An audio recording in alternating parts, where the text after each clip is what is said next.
ഒന്നും പറയാതിരുന്നാൽ എങ്ങനാ? ഞാൻ എന്തു പറയാനാ? മകളാണെങ്കിലും നിർബന്ധിക്കുന്നതിന് അതിരില്ലേ? അച്ഛനാണെങ്കിൽ ഉപദേശിക്കാവുന്നതിന്റെ പരമാവധി ഉപദേശിച്ചു.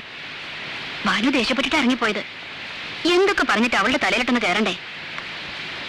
മകള് ഭർത്താവിനെ ഉപേക്ഷിച്ച് കുഞ്ഞുമായി വീട്ടിൽ വന്ന് നിൽക്കുന്നത് അച്ഛനും അമ്മയ്ക്കും വലിയ സന്തോഷമായിരിക്കും അവളുടെ ധാരണ. ഞാൻ അവളോടൊന്ന് സംസാരിച്ചു നോക്കട്ടെ. നന്ദേട്ടനെ ഒരു നിമിഷം പോലും പിരിഞ്ഞിരിക്കാൻ പറ്റില്ലെന്ന് കരുതിയോളാ ഞാൻ. ഇപ്പൊ പിരിഞ്ഞിരിക്കാൻ ഞാൻ ശീലിച്ചു. നീ പോന്നതോടെ അവന്റെ സ്വസ്ഥത ആകെ തകർന്നു മോളെ. കോടതി നേരെ ചൊവ്വേ പോകുന്നില്ല. ആ പെണ്ണ് കൊല്ലപ്പെട്ട കേസിൽ നാളെ ഹാജരാകാതിരുന്നാൽ പബ്ലിക് പ്രോസിക്യൂട്ടർ സ്ഥാനത്തു നിന്നും അവനെ മാറ്റും. അങ്ങനെ എന്തെങ്കിലും സംഭവിച്ചാൽ അവനെ തൊഴിൽ വേണ്ടെന്ന് വെക്കത്തേ ഉള്ളൂ. അറിയാമല്ലോ അവന്റെ സ്വഭാവം. നിന്നെ ഒഴിവാക്കിയാലേ മനസമാധാനം കിട്ടൂ എന്നായിരുന്നു കഴിഞ്ഞ ദിവസം വരെ അവന്റെ വിചാരം. ഇപ്പോ നീ വന്നാലേ മനസമാധാനം കിട്ടൂ എന്നായി. എന്നെ തെറ്റിദ്ധരിച്ചതിൽ എനിക്കൊരു പ്രയാസമില്ല. പക്ഷെ അനന്തമോൻ, അവൻ എന്ത് പഴച്ചു? അവനെ ഒന്ന് കാണാൻ നന്ദേട്ടൻ വന്നു. അവനെ പറ്റി ഒന്ന് അന്വേഷിച്ചു. എത്ര പെട്ടെന്ന് അവൻ നന്ദേട്ടൻ ആരും അല്ലാതെ തീർന്നത്. അവൻ ചെയ്തത് തെറ്റ് തന്നെയാ. എന്റെ മോന് മനസമാധാനം കിട്ടാൻ വേണ്ടി മാത്രമല്ല മോള് വരണമെന്ന് പറയുന്നത്. കൊള്ളരുതാത്തവനാണെങ്കിലും ഒരു ഭർത്താവുള്ളതാണ് സ്ത്രീക്ക് ധൈര്യം. ഇനി മോള് സ്വസ്ഥമായിട്ടൊന്ന് ആലോചിക്കുക. ഇതിൽ കൂടുതലൊന്നും അമ്മയ്ക്ക് പറയാനില്ല.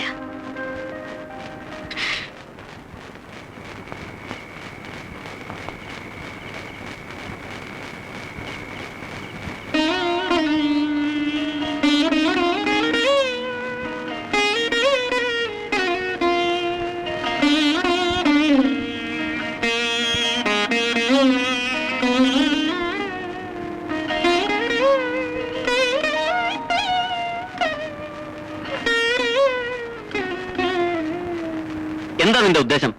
എനിക്കതാ മനസ്സിലാകാത്തത്. നിന്റെ ഭർത്താവിന്റെ അമ്മയാ വന്ന് വിളിച്ചത്. എന്നിട്ടും പോകാൻ കൂട്ടാക്കാത്തത് എന്ത് വാശിയുടെ പേരിലായാലും അഹങ്കാരമാണ് നീ കാണിച്ചത്. ഒരു പെണ്ണിന് ഇത്ര പിടിവാശി പാടില്ല. എന്നെ മനസ്സിലാക്കാൻ ഇവിടെ ആരുമില്ല, അതെനിക്കറിയാം. എല്ലാം വരുത്തി വെച്ചത് നീ തന്നെയല്ലേ? എന്നിട്ട് മനസ്സിന്റെ പ്രത്യേകം പറഞ്ഞുകൊണ്ടിരുന്ന രക്ഷിക്കാൻ ആരും വരുമെന്ന് നിന്റെ വിചാരം? നിനക്ക് മാത്രമുള്ളോ മനസ്സ്? നീ എന്താ നന്ദേട്ടന്റെ അവസ്ഥ മനസ്സിലാക്കാത്തത്? നന്ദേട്ടൻ കുഞ്ഞിനെ നോക്കിയില്ല എന്നല്ലേ നിന്റെ പരാതി? കുഞ്ഞിനെ കൊഞ്ചിക്കാവുന്ന ഒരു മാനസികാവസ്ഥയിലായിരുന്നു നന്ദേട്ടൻ. ആ കാരണം പറഞ്ഞാണ് നീ പോകാതിരിക്കുന്നതെങ്കിൽ അനന്തമോ വലുതാവുമ്പോ അവനെ അച്ഛനിൽ നിന്ന് അകറ്റിയത് അമ്മയുടെ പിടിവാശിയല്ലെന്ന് അവൻ ചോദിച്ചാൽ നീ മോനോട് എന്ത് മറുപടി പറയും? വാശിയും പരിഭവം കാണിക്കാൻ കൊച്ചു കുട്ടിയൊന്നുമല്ല, നീ ഇന്നൊരു അമ്മയാണ്. നീ കാരണം സ്വസ്ഥത നഷ്ടപ്പെട്ട നന്ദേട്ടൻ ഇതുവരെ കോടതിയിൽ പോയിട്ടില്ല. നാളെയും കൂടെ കോടതിയിൽ ഹാജരാവാതിരുന്നാൽ ഒരു പബ്ലിക് പ്രോസിക്യൂട്ടർ എന്ന നിലയിൽ അദ്ദേഹത്തിന് തുടരാനാവുമെന്ന് നീ കരുതുന്നുണ്ടോ?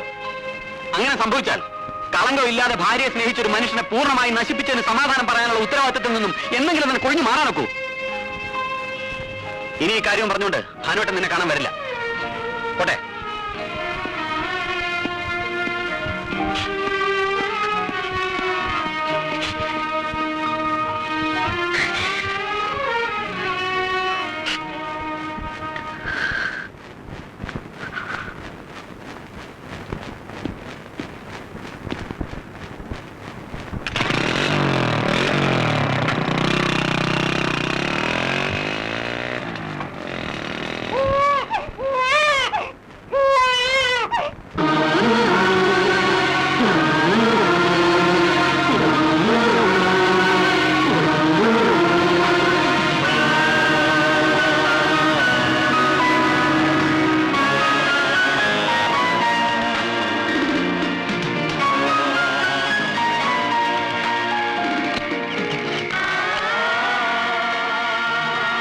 നന്ദനോ? കേറിയിരിക്കെ. ഇരിക്കാമെന്നല്ല, എനിക്ക് അവളെ ഒന്ന് കാണണം. അവളെ അങ്ങോട്ട് അയക്കാൻ ഞങ്ങളെ കഴിയുന്നതൊക്കെ ചെയ്തോണ്ടിരിക്കുക. ഇനി ആരും അതിന് ബുദ്ധിമുട്ടണ്ട. എനിക്കൊരു തെറ്റ് പറ്റി. അത് തെറ്റാണെന്ന് ബോധ്യപ്പെട്ട നിമിഷം ഞാനത് തിരുത്താൻ ശ്രമിച്ചു. ഞാൻ പറയുന്നത് കേൾക്കാൻ നീ തയ്യാറായില്ലെങ്കിലോ എന്ന് കരുതി കാര്യങ്ങൾ ബോധ്യപ്പെടുത്താൻ ഞാൻ ഭാനുവിനെ അയച്ചു. അതും പോരാഞ്ഞ് എന്റെ അമ്മ വന്ന് നിന്റെ കാല് പിടിച്ചു. എന്നിട്ടും നീ നിന്റെ വൃത്തികെട്ട വാശി ഉപേക്ഷിക്കാൻ തയ്യാറായില്ല. എന്റെ അമ്മയെ ധിക്കരിച്ചവളെ എനിക്കിനി ആവശ്യമില്ല. ഒരു പുരുഷന് താഴാവുന്നതിന്റെ പരമാവധി ഞാൻ താണു. മാപ്പർഹിക്കാത്ത വിധത്തിൽ ഇത്ര ക്രൂരത കാണിക്കാൻ ഞാൻ കൊലപാതകമൊന്നും ചെയ്തിട്ടില്ലല്ലോ. ഞാൻ ഇവളുടെ കഴുത്തിലൊരു താലി കെട്ടിയിരുന്നു. അതിങ്ങ് തിരികെ വാങ്ങാനാ വന്നത്. എന്ത് ബുദ്ധിമോശ നന്ദിനി പറയുന്നത്? പൂർണ്ണ ബുദ്ധിയോടെ തന്നെയാ പറയുന്നേ. ഞാൻ കെട്ടിയ താലിയുമായിട്ട് നീ ഈ വീട്ടിൽ നിൽക്കണ്ട. അതിങ്ങ വന്നേക്ക്. ഇല്ല, ഞാൻ തരില്ല. എന്നോടൊപ്പം ജീവിക്കാനുള്ള മനസ്സ് നിനക്കില്ലെങ്കിൽ എന്നെ കുറിച്ചുള്ള ഓരോ ഓർമ്മയും ഇവിടെ അവശേഷിക്കണ്ട.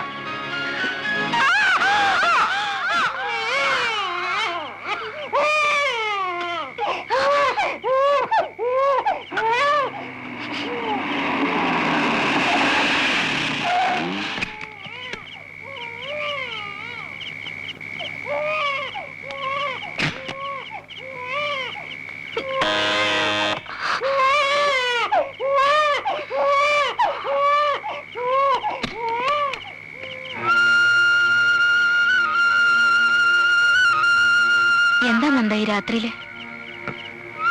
ആതിരെ ഒന്ന് കാണണമെന്ന് തോന്നി.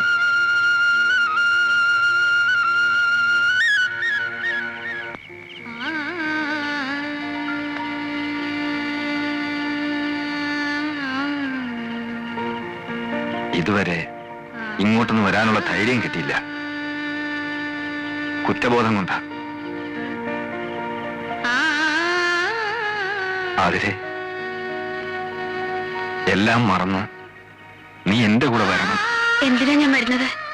നന്ദേട്ടന്റെ കുറ്റബോധം മാറ്റാനോ? കോടതിയിൽ നാലാളുടെ മുമ്പിൽ വെച്ച് ഞാൻ പിഴച്ചവളാണെന്ന് പറയുമ്പോ ഇല്ലാതെ പോയ കുറ്റബോധം ഇപ്പോഴെന്തിന്?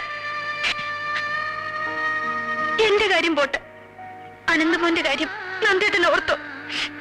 അവന്റെ ഭാവിയെ പറ്റി ഒരു നിമിഷമെങ്കിലും ചിന്തിച്ചോ? നാട്ടുകാരുടെ മുന്നിൽ എന്റെ മോൻ ഇനി എന്ത് സ്ഥാനമാണുള്ളത്? വീണ്ടും വിചാരമില്ലാതെ ചിന്താശക്തി പോലും മരവിച്ചു പോയൊരവസ്ഥയിലായിരുന്നു ഞാൻ. നിന്നെ ഞാൻ ഒത്തിരി സ്നേഹിച്ചു പോയി. അതുകൊണ്ടാ ഒത്തിരി വെറുക്കേണ്ടി വന്നത്. അത്രയ്ക്ക് സ്നേഹം ഉണ്ടായിരുന്നെങ്കിൽ എനിക്ക് പറയാനുള്ളത് കേൾക്കാൻ നന്ദേട്ടൻ ഒരു അവസരം തന്നു. ആ കത്തിനെ പറ്റി നന്ദേട്ടൻ എന്നോടൊരു വാക്ക് ചോദിച്ചു.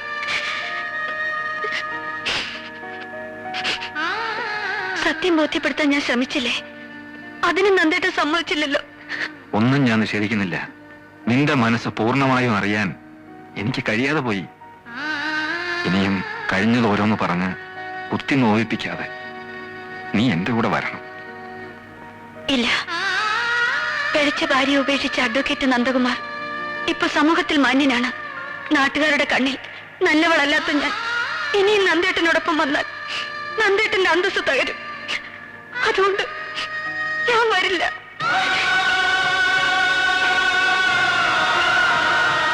കുറച്ചു നാളത്തേക്കായിരുന്നെങ്കിലും കുറെ നല്ല ഓർമ്മകൾ നന്ദേട്ടൻ എനിക്ക് തന്നല്ലോ. അത് മതി എനിക്കിനി ജീവിക്കാൻ.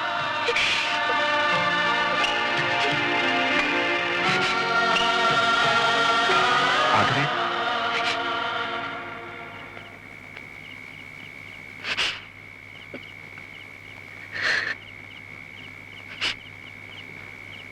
നിന്റെ മുന്നിൽ കുറ്റം ഏറ്റു പറഞ്ഞാലെങ്കിലും നീ എന്നോടൊപ്പം വരുമെന്നൊരു പ്രതീക്ഷ ബാക്കിയുണ്ടായിരുന്നു. അത് വെറും സ്വപ്നമായിരുന്നെന്ന് ഇപ്പൊ എനിക്ക് ബോധ്യമായി.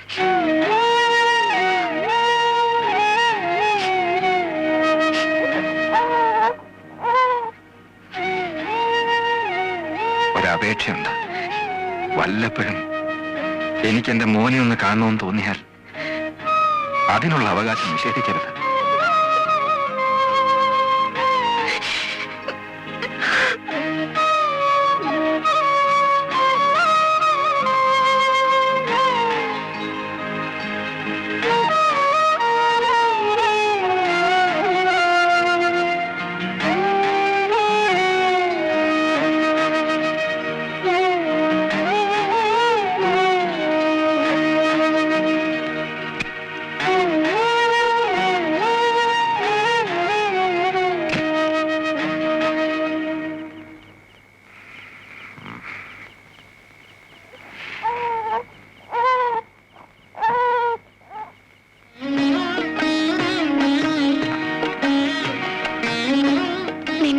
ഞാൻ പോകുന്ന നന്ദേട്ടൻ എന്താ വാശി പിടിക്കാഞ്ഞത്?